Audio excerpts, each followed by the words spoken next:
Hey, hey, hey, you're now tuned in to Underdog Talk. I'm your host, Eric Jones Jr., the underdog with the heroic heart, and I have conversations with successful underdogs. And today I have Miss Sheila Thelen, the owner of VTS. How are you doing today? Hi, thanks for having me. I'm so grateful. Thank you so much, Eric. I love this. Thank you. No problem, no problem. So, it looks cold where you are. I don't know you're inside, but it looks cold. Can you tell the people where you're from? I'm in Minneapolis, Minnesota. We're on about an hour north of Minneapolis, and it's a beautiful lake house. It's beautiful, but it's cold here. It's been snowing for days. Yeah. So I'm in Indianapolis and it's not snowed here yet. It never snows before Christmas. It snows after Christmas, but I definitely know about the weather there is very cold, very cold. So thank you for being on. And before we get into our conversation, today's episode is brought to you by Christian Dewan. That's my clothing line. Me and my son, we have hoodies, t-shirts, sweatshirts. If you use the promo code Underdog Talk, just Underdog Talk, you'll get 15% off. The website is Christian Dewan. Dewan is spelled Dewgaun. And Underdog is spelled UNDADRDAWG, not DOG. And you'll get 15% off. So, Miss Sheila, you have something that people need to use, something people don't know about. What does VTS stand for? So, VTS stands for Vestibular Training Services. And what your vestibular is in your brain is actually the master system of your brain. It's connected to like 20 different major skills within your brain. But the three big ones that we talk about all the time in the industries is one is balance. So, improving your balance, which is a really big deal. Number two is cognitive processing speed of how fast your brain really does move. And the third is non-spatial disorientation. So really in doing one training system with that, I can work on those three major projects within your brain. Mm. So, how did you get started with this particular training in this particular field? So I come from the figure skating world. I joke that we're not a startup. We've been doing this for 28 years. We've had different forms of harness companies, but we really come from the figure skating world. And if you really look beyond the pretty music and the sequiny dresses, and the really short girls, it's a really short sport, kind of like gymnastics. We really create ninja athletes, the balance on that little teeny tiny quarter-inch blades that rotate and spin and turn and twist, and with perfect balance and a smile on their face, and really are some amazing athletes. So how this all got started was we started noticing our athletes could do things that other athletes couldn't. We had amazing balance and amazing cognitive skills and really high grades for athletes, like extraordinarily smart children. Then on top of that, we had kids that didn't get dizzy, which is unusual in any part of the brain. So we just started looking more and more into it, and we expanded our company in 2020 out of just the sporting groups and into the general public. And 2020, perfect time to expand your company. Talk about underdogs. We did, we expanded, and weirdly it worked out for us because people had time to give and people were really generous with their time, especially on LinkedIn. I connected into some of the most amazing people that I'm truly honored and grateful that I didn't even know were out there, much less would take the time to spend with me. I love it. So it's something that you kind of always done, is just something now that the world knows about, because you said with figure skating, because I was thinking like with figure skating, you're doing all the spinning and all that stuff, and you're noticing that your athletes are doing a lot better, which that would make sense because you're helping with the balance, you're helping with the different things that people in figure skating do. So when it comes to like everyday people, right? You say you go to everyday people. What kind of people do you attract or do you get that you work with now? So that's been kind of the amazing part of this whole company is we're actually working with anyone that has a brain, which okay, of course it's everyone. So with that, we're working with everyone from a lot of post-concussion NFL and NHL players are coming to me to work with us in that post-concussion attempt to reset. Anything we can do to help there. In addition, we're working with kids with autism. Talk about, oh man, this is exactly what I want to do. It's changing the world for these children and for their families. We're working with the aging population. My 75-year-old mom isn't falling. She works with me once a week for 5 minutes, and it's just that gentle spinning. So like, and weirdly, I have tons of course, super mega fast videos out there of my athlete. She's going, almost 5 turns a second, just so fast. But then I have my really slow, I call them my reality videos of what the rest of the world can do. That they were talking slow turning, but that's what is all part of that vestibular system and a skill base that you have to build up over time. I love it because I worked with autism children, and that's something that I definitely want to get a link to send out to the parents that I know, because that's something that could definitely help them, because balance and different stuff of that sort is something that some of them aren't good at. So I definitely know some kids that can barely, they walk, but they don't walk normal, and that, definitely could help them out. So what actually is it? Because you said children with autism, figure skating, NFL, your 75-year-old mom. What is this training that you do with people? Because I had to go look. I went and looked, and I said, I don't know if this would be for me, because I think I might throw up. Like, it's going too fast for me. But you did say you have the reality speed for people that, you got to take it slow. So what is this actual training, and what do people do? So it's actually weirdly easy. And of course, I move best through the sports industries because I come from sports, so it's that expansion into these other groups that has been just amazing process. So basically, you just stand on this electric platter. By the way, we just got our US patent. So excited about that. So we got our US patent, and basically you just stand on the platter, and then the body harness is there so you don't fall off. Okay, because the goal is that you start out really slow, and that over a course of time you can speed up. So there is a gamification of it, that you really can make it more of a game that of course the kids love, but weirdly the athletes go crazy for. And weirdly, so do my military guys. Like if the game can start out slow to they can be successful at it, and then we just keep going faster and faster and faster, and that just kind of makes it more entertaining in the world of PT and OT and that type of work. But in the same sense, it turned into a game for me, and how slow could we go and still see results. And that's the part that we're excited about, is, to be honest, we can go pretty slow and still see amazing changes in balance and cognitive processing speed.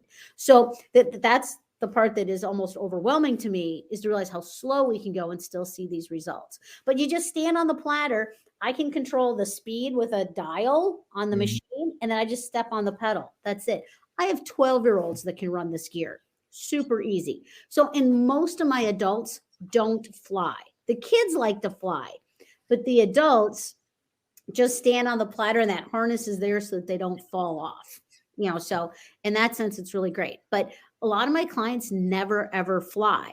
Although I'm amazed at how many, after a couple of times and they get good at it, they're like, bring it, I can fly. And I'm like, let's go. So there is the fly option for the extra side of it. But really, I'm amazed how many people post-concussion and even with traumatic brain injuries enjoy that floating feeling, because it's the most fun they've had in years, especially after the brain injury. So I do have a batch that really do enjoy that. So, who can't use this? Like, who can't? Like, who are some people, maybe health wise or something going on, who can't get on this training that wouldn't be able to do it? Absolutely. For sure, there's a group we can't work with. And it's actually, obviously, you should have your doctor's permission, just like any other project that you're taking on. So first, your doctor's permission. But the group we really, really can't work with is people that have a frail rib cage. So I think of like my 94-year-old father-in-law who's frail, like for sure we can't work with them, because the concern is if they did fall, even in the slowly moving platter, that the harness would engage and it'd break their ribs, is what the concern is. So those with truly falling wrists that are frail is just the group we just can't work with. But I just worked with an 80-year-old that had a lot of balance issues, and they did great on the gear. I also recently worked with a gentleman that was a former test pilot that had crashed, and he has a traumatic brain injury, but he also is a mid-left thigh amputee, and he was great on the gear. So even with a brain injury and an amputee, oh my gosh, he was great on the gear and saw significant changes in his balance. So really, even I'm amazed at the groups that we work with. So what about a skinny person? Well, the harnesses go down to 20 pounds. I got 3-year-olds on this gear, all the way to 350 pounds. Like I run the gamut, so like everything from children all the way through 350 pounds. I got you. Bring me alignment. I can get them on there. Okay, I'm good then. I'm good. So how do you just do this where you live, or is it something you've branched out? Have you ever went outside of where you live to do this? So we have worldwide sales. Remember, I've been doing this for 28 years, so we have worldwide sales. We're one of the top harness companies in the world. And so with that, I've been doing this forever and all over the world, and I've spoke at conferences internationally. I just got back from England and Australia this summer. So it was a great summer of travel and touring and training people how to use the gear. Of course, I have my training center in Shakopee, Minnesota, that I work out of the Go for Gold Skating Academy, which is where most people come to work if they want to work directly with me. But of course, we sell all the gear too. So with that, half my sales go into people's homes, although the goal, of course, is bigger than that, to work with PTs and OTs and programs in community centers, then that way we could work with hundreds and hundreds of people a day, because it really is only 5 minutes on the gear and you can just keep switching people, and it's super easy gear to run. So of course we offer training, we do Zoom training, we do live person training. People come and train with me. It's anything any group wants, we can for sure accommodate. I love it, because it seems like it's a very simple thing. Like, it's not simple as in the training part, but once you get down to understanding the training and getting on the machine, is not that hard. So because I was sitting there thinking, I was like, man, she could go to a PD like with special education and show them, and they could get the kids on there, and that could definitely help. So there's different ways that people can utilize your training and utilize your machine. So when did you start like branching out and going to speak other places? Because public speaking for people is very tough. So when you had to go speak places, was that an easy thing, or was it something you had to learn how to do so you could branch out and tell more people about it? So when I came from the figure skating world, to be honest, when I moved in figure skating, super easy. Like, I spoke at national and international conferences, and that wasn't hard. It's when I started branching into, medical conferences. I spoke at a huge medical conference this summer in Liverpool, England. And I'll be honest, it was scary. Like it was really, really, really scary. And it went so well that, of course, I'm so grateful. Oh, so much anxiety when you talk about being an underdog. Oh my gosh, I really felt like an underdog at this event. And it went so well. And I had 4 other groups book me for more events out of that event, which is the really cool part of the whole networking process. And of course, LinkedIn. But as you talk about children and programs, we have a great vendor in the UK that's one of our distributors. It's a company called Rebound Therapy, and their specialty is actually trampolines and children with special needs and autism. And we're connected with a group called Jump Space in Manchester that has our gear, and hundreds of children use it. And it's just exciting to see all of their results starting to come out just even in the last 2 months. Oh, I love that. I love that because I've seen like the different things that they can use by, taking them to their PT and OT and different things like that. So what you just said was kind of funny because you said you just went to England, but you've been doing this 28 years, but you were nervous as all get up. And it was like you were the underdog. Why did you feel that way? Like you were the underdog? Well, I can see, talking in the medical field is different than talking to general, but why did you feel like you were the underdog and you had that anxiety going there, but you've been doing it for all these years? Well, it's the difference. Like I move so well through the sporting groups. Like, I'm working with pro motocross next month and the NFL guys. Like that just seems so easy to me, like in the sporting world. But to present at a medical conference in front of so many doctors, and to be honest, our presentation styles are very different. Where in the medical world, they put up the slides and they read you the slide. To be honest, so boring. Okay. Especially to the sporting groups. It's like, do something, burst into flames, do something, but when I present, it is more like a TED talk, and I show my results and I talk about the groups we're working with. And in my presentation style, you can see this is different than how other people present at conferences. So with that, I break out the screen and we're showing videos and, I've got crazy videos playing and that it played. It all played out beautifully. And that's kind of the fun part too, of bringing innovation and sports innovation into the general public. It's a totally different new set of presentations and how you do things and rules and the whole medical industry. We have a chief medical officer that joined my company and a head PT. And I have a coordinator that handles all of our PhD research. All of these things really expanded my company, but really expanded how I run a business and how I process how we're going to make these moves happen. I love it. I love it. So it's kind of like, even though you've been doing it 28 years, you're just now getting to where you're getting that notoriety and you want to take it to another level. So for the audience listening, it's like when you get to doing whatever it is, it could be a sport, it could be your job, your career, you get to a certain point and you're like, okay, I need to go harder. I need to go more. I need to do more. Now I can understand I can do more. Like you said earlier, you were networking with people on LinkedIn and like the connections that you get with people. Like you can't stop at a certain level and be like, well, I did it 28 years. All right, good job. No, now it's like, oh, what is this? This is something new. No, it's not new. It's been out. So now you can present it to more and more people. And like you said earlier, you can help all kinds of people. You say you got an 80-year-old, 75-year-old, a 3-year-old, a 12-year-old. You got athletes. You got all different kinds of people because you can help not more than just one audience. You can help, everybody, anybody with a brain.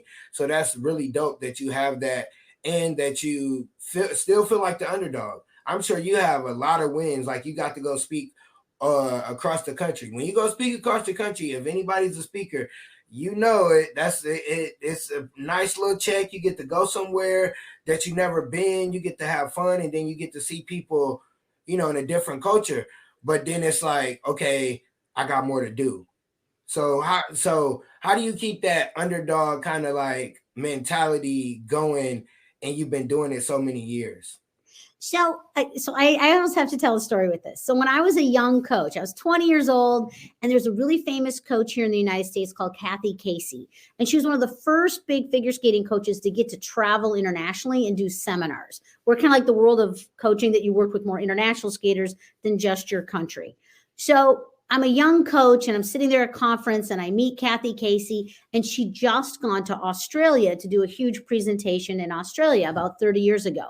And I was like, how do I do that? How do I grow up and be like that? I'm a bootstrap kid. Like I don't come from money.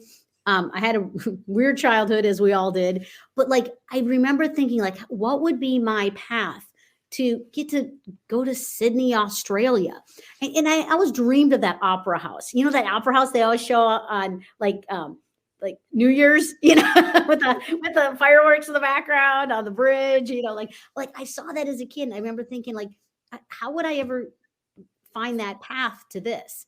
And the answer is 32 years later, when I got to stand in front of the Sydney Opera House, and I did the bridge climb, which was a really 3-hour process. Yeah. It was crazy. But like, it was that day that you stand there and you're like, okay, so much gratitude it took me 32 years to get here, but I was standing in Sydney, Australia. And that's my screensaver right now. And these goals are achievable, but it's so much tenacity, and it's so much bootstraps, and it's so much we never gave up. And really my answer too is being coachable. I talk about as a coach to coach kids, but as a coach being coachable into adulthood, that I am super coachable. And so when opportunities presented and challenges and growth and ways to learn, and I really feel like I stepped into all of those. And I've been mentored by some of the most amazing people in the world that, of course, I owe back to the system, you know, because I have had so many people help me that I, of course, owe the system to help others. So that's really where this whole thing came from, and how we can rise together. But some idiot kid from Apple Valley, Minnesota got to see that opera house, and think of what we could all do together. Yeah, I love that. You said it took you 32 years to get there. And sometimes we don't realize how long it's going to take us. Sometimes it takes us a year. Sometimes it takes us 5, 10. You never know how long it's going to take you, but you got to have that tenacity. You got to keep going. And like you said, one of the important things is being coachable. Like, you're a coach. You're a coach that has a coach. Like, everybody that's great, everybody that does something that's at the top of their league, they have a coach. No matter who it is. LeBron, he pays 1.5 million a year for his body, because he knows what he has to do to go through this season. Like, people have to realize you have to have someone help you along the way. Like, you had that dream, you saw that coach. All right, how can I do that? All right, now I'm here. Now I need to get some help. Now I need to, go this far. And you had the big goal, and you got there eventually, but you never gave up. And now you have a team. Now you have people that you work with, because you kept going and people seeing your vision. Because over 32 years, I'm sure people are going to be like, okay, she's been doing what she said she's going to do. Because sometimes people start stuff and they give up. Like, because life happens, all kinds of stuff. Family members pass away, divorces, children, all this different stuff. And it's like, okay, well, I had my nice little run in about 5 years. I'm going to just give up and go back to work. But no, you kept going. And that's what people have to do, is like, you got to keep going. So with that, did you have any moments? I'm sure you did, but can you think of any 1 or 2 moments where it was like, I want to give up, skip it? Like, whatever, I'm done. Yes. Like, I got fired from some jobs. I wasn't, certain when you get into the mode that it was really great and then it wasn't great. I talk about, like, the hard part, of course, kids, they're exhausting. I joke that I had 2 kids really kind of close together. They're adults now. They're now like 25 and 27. But I joke that I cried a lot when they were little. I cried all the time. It was exhausting. I never thought I'd see my son get to kindergarten. I thought I was going to die of exhaustion before he got to kindergarten. And so when my little boy finally went to kindergarten, I was like, what? I still live. Then the second kid made it to kindergarten. I'm like, oh man, I look at all this free time I've got. So I talk about, like, kids are hard. Like, I'm high functioning and I barely survived 2 of them. So but really the key to all of it, really for me, was I do have a phenomenal husband, phenomenal. And so he wants me to grow. He helps me, and I look at some of my friends with not great spouses that, that as they rise, the spouse will push it back down so that they don't rise above the spouse, and I see a lot of that. And it's heartbreaking to me, because my husband is Scott. is amazing, you know, but that helped me be amazing because he helped me every step of the way. And, you know, I did some seminars in my early part of my career that I made $0 on. Zero. I lost $50. And he had the kids all weekend and not once did he complain, not once. And I really look at that, and I look at, once again, the people that have supported me. And even if it was just, they picked up the kids at school for me so I could work a couple more extra hours, you know, like little things like that really helped me. That the family really teamed up and pitched in. You know, my mom and my dad died pretty young, you know, but in the same sense, my auntie really helped out. But where family really helped me, they didn't thwart me. You know, like I see a lot of people struggle with that. But the key is really that marriage that does somebody great for you, you know, like marry someone great. That's really the key. So yeah, I definitely understand that. I was married, got a divorce, so I definitely understand what you're saying. Because sometimes spouses like are trying to better themselves before they should have bettered themselves in a relationship. Sometimes it's like you're trying to love on yourself, you're trying to grow as an individual when you should have did that before you got there, and you have to realize that. But when you do have that person that can help you, because most successful people are married. Like if you really look down the line of successful people, no matter what field you're in, most people are married is because they have that partner, they have that support system, that person that you could go out and you did 3 hours of speaking and didn't make no money, and you can go home and they can be like, great job. And you 3 days, 3 days oh, of speaking and I lost money. Like, yeah, 3 days, and you can go home and they're like, I'm proud of you. And you're like, what?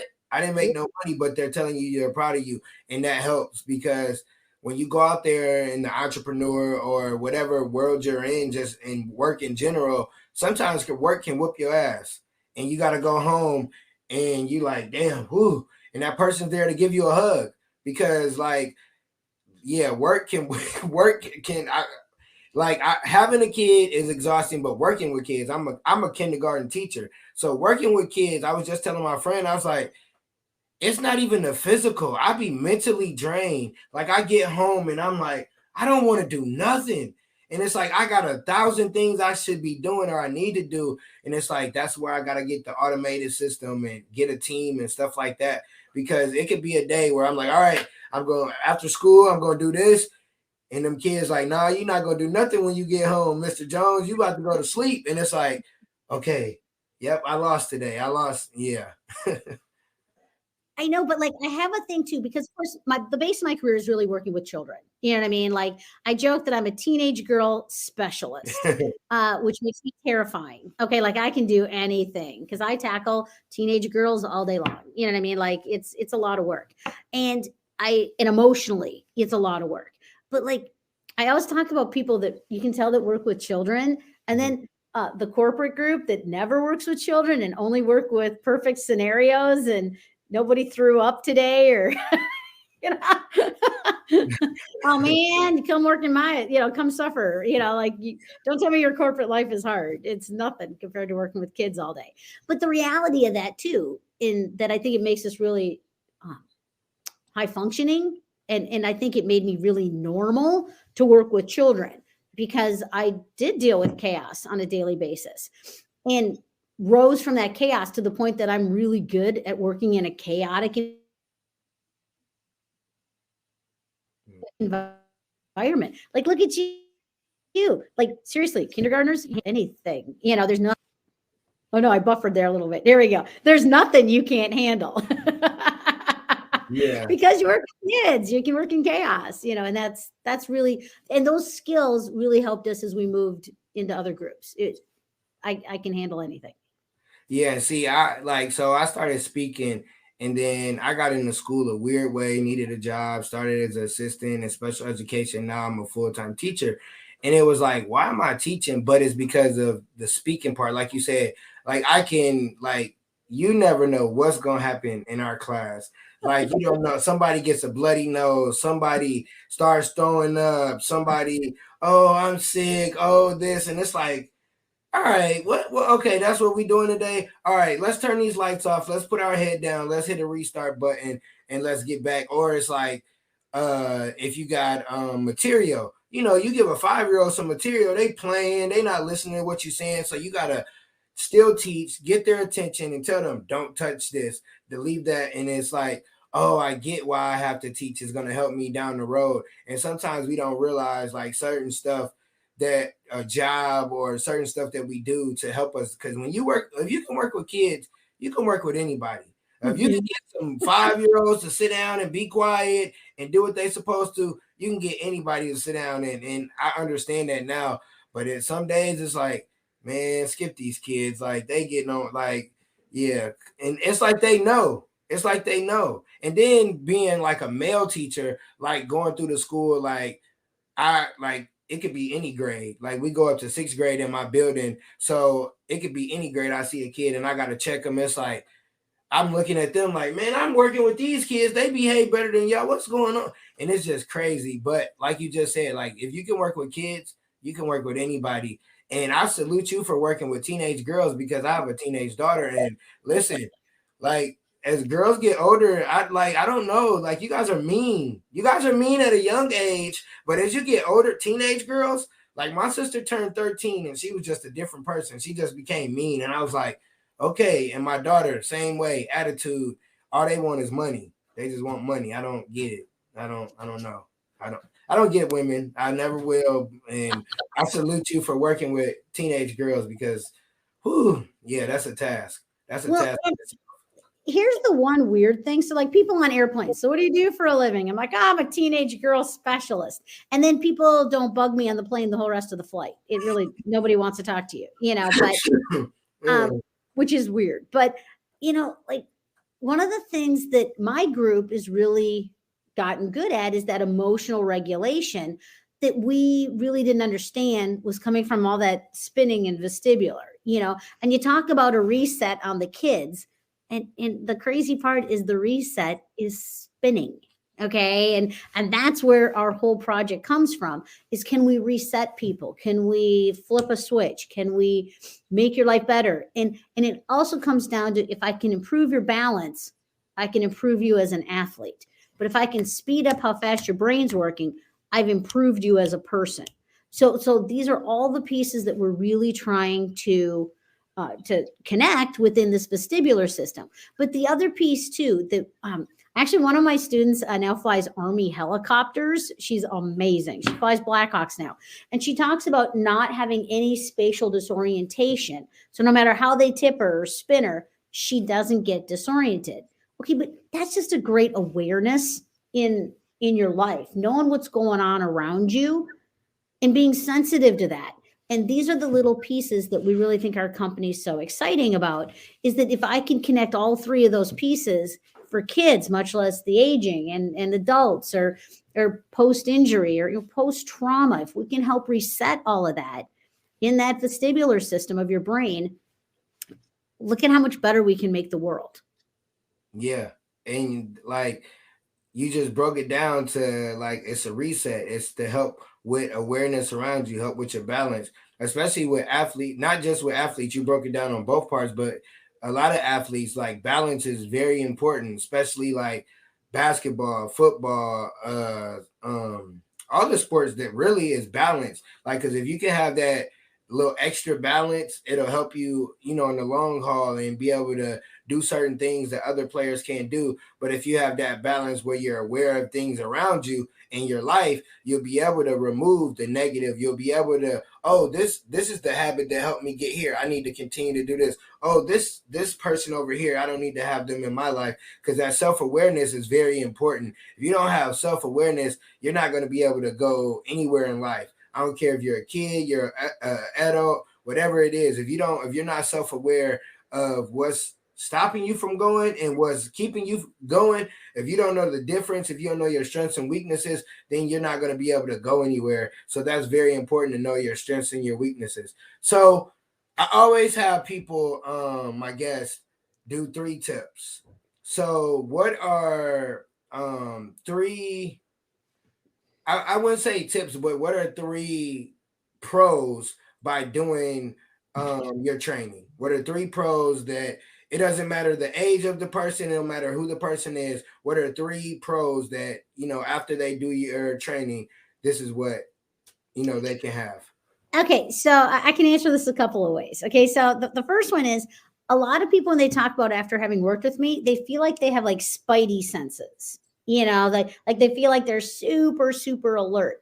And the results last about 3 days. So people sleep better. Okay, so that's actually one of the benefits I'm going to talk about too, is if you sleep better and you get enough sleep, your life is going to be better. And one of the things too, so I've been interviewing tons of people and just asking them how much sleep you get. And I'm talking to a bunch of high school kids and I'm hearing easily 4, 5, 6 hours of sleep. And that is not enough for a growing brain. So my first big twist is sleep. Okay. Like if you can get better sleep and enough sleep. I just read a thing that Michael Phelps, part of his training program was 10 hours of sleep, 10, 11 hours of sleep. But that's what his body needed to repair itself. But that's what our brains need to clean themselves and for a growing person. So really, weirdly, my tip one, I'm going to add, it's tied to vestibular, but it's getting good sleep so that you can function and make good decisions.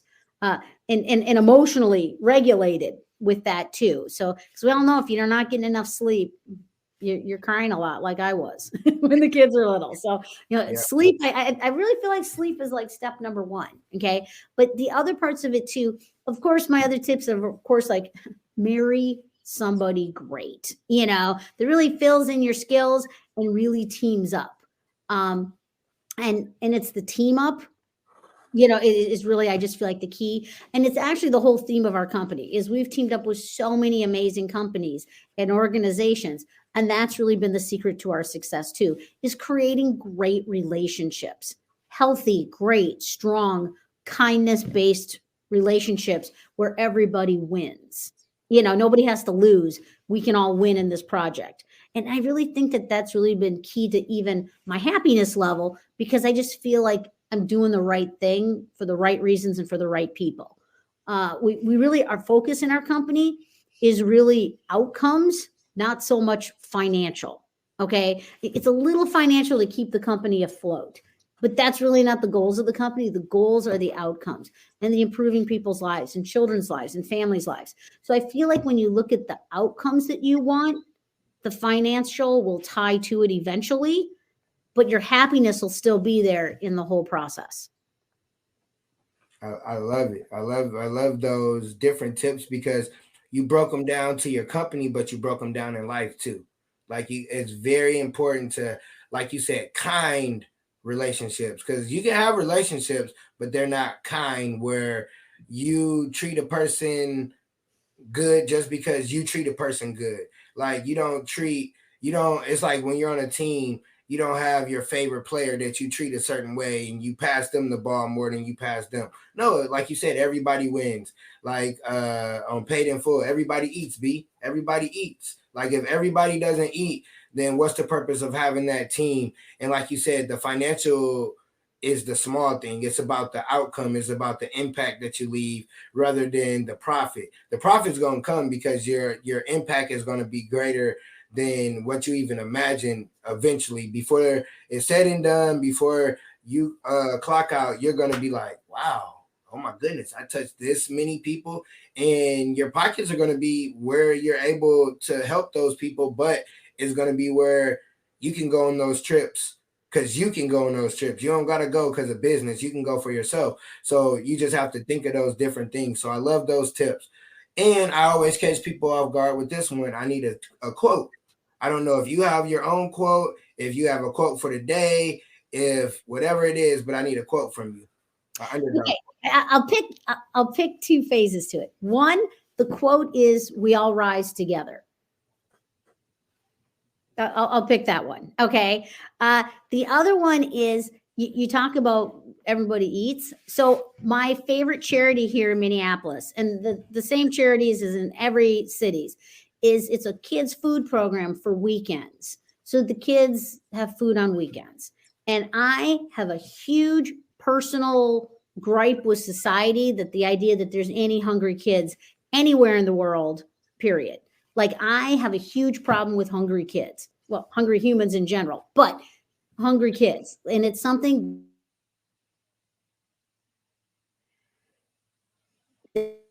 we can fix. And so I do work with several. Oh no, I buffered there a little bit. Oh, you're sorry. I buffered a little bit. But wait a minute. So I got to show you this. So do you see my bunny painting here in the background? Yep. It's not good. It's really not art. Okay, it's really not good.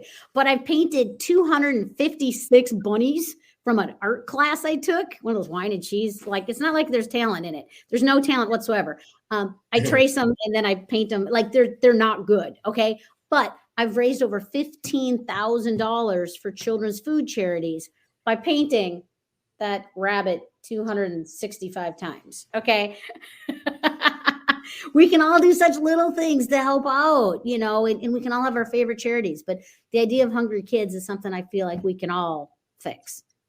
Definitely. I love that quote. And I definitely love the thing about the kids, because being a teacher, you definitely see kids and you notice like, hey, here go some extra snacks. You can tell kid this might be their only meals for the day. And it's like sometimes as a teacher, you got snacks. Like it could be older kids, it could be younger kids. Hey, you got some, they know to come to my class. Y'all got some snacks in here. Yeah, here goes some snacks. Get out, go on. Because you tell one kid, then here come here. I can't give everybody snacks, but I can help.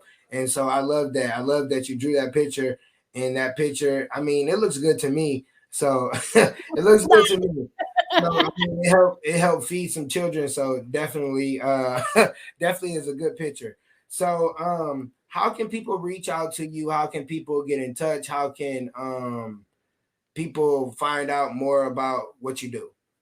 So there's a million ways. Of course, you can get there anyway. So our easiest way to our website is spinyourbrain.com. So just spinyourbrain.com is the easiest way to the website. And of course, you can connect to us through the website. But I'm a huge fan of LinkedIn. So grab me on LinkedIn, Sheila Thelen. If you search Sheila Thelen Vestibular, I for sure pop up. I'm on a lot of, I do love podcasts. I also, we're on Instagram under Vestibular Training Services, and also my name, Sheila Thelen. We're on Facebook, all of that good stuff. You can message us, track us. We're moving, you know, so try and keep up with us. But we have teams that can come visit you and train your staff and really get everyone on the same page. And it's such easy gear to run and to apply that we're just excited to do more and more. Definitely. So I appreciate you reaching out on LinkedIn and we being able to connect, because this is a great conversation. What you're doing is great.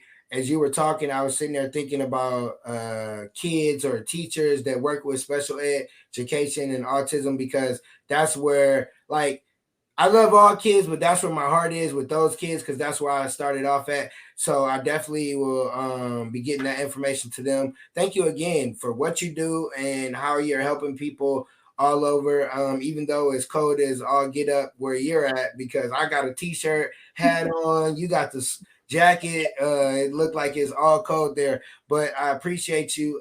Thank you again. And do you have any closing words before we get out of here? I just want to thank you, and so much gratitude into the industry and all the people that have helped me and all the people that I would love to help.